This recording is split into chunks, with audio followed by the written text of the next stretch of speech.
আগামী নির্বাচনে Congressional district 15-এর প্রার্থী হিসেবে মাইকেল ব্লেকের প্রতি সমর্থন জানিয়েছে alliance of South Asian American labour অ্যাসাল।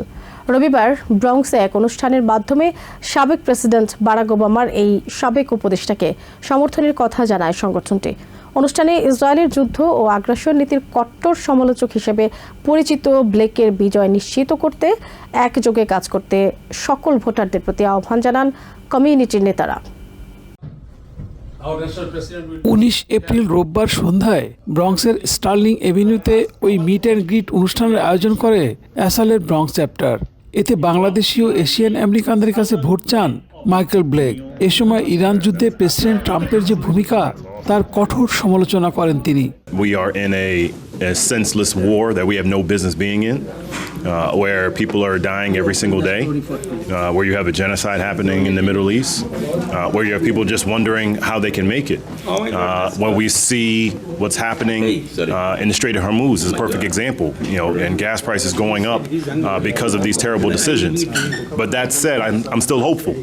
সামাজিক অর্থনৈতিক নিরাপত্তা, স্বাস্থ্য, শিক্ষার অধিকার নিশ্চিত করতে কংগ্রেসে বিশেষ ভূমিকা রাখতে পারবেন বলে জানান mister Blake. We want people to be safe. We want you to know that you can go to your masjid the same way I can go to my church and you can pray. We want you to know that you can actually end the war that we have no business being in. We want you to have the opportunities for everything from Medicare for all to student loan forgiveness to making sure that you can have the prosperity in your communities, whether it be the food that's happening at schools and halal food, whether it be protecting our taxi drivers, whether it be protecting our union members. These are the things we want to do. অনুষ্ঠানে অ্যাসালের প্রতিষ্ঠাতা সভাপতি মাপ মেজবাউদ্দিন, বর্তমান সভাপতি Karim Chowdhury, Bronx চ্যাপ্টারের সভাপতি Ibrahim Barobhuiyan, secretary MD Alauddin congressional district 15-এর এই প্রার্থীকে সমর্থনের পক্ষে যুক্তি তুলে ধরেন। So Michael Blake, he is not representing any foreign lobbyist. He is not representing any corporate interest. He is not taking money from any lobbyist or corporate. He is talking about the problem we are facing and he has a plan to solve it. Michael Blake was the assemblyman for 4 years. There are 150 assemblymen in the state of New York. He is only one of them.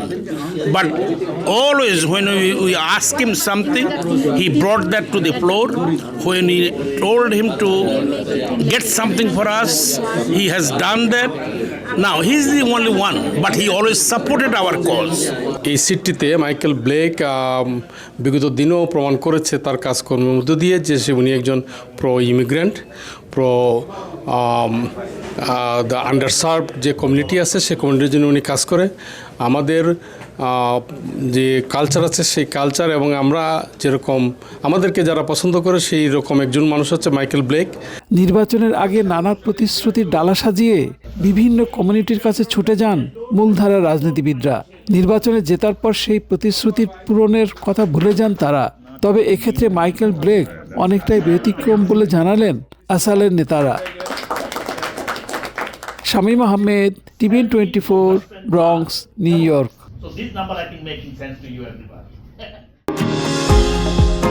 New York থেকে সম্প্রচারিত TVN 24 television বিশ্বজুড়ে বাঙালির কণ্ঠস্বর।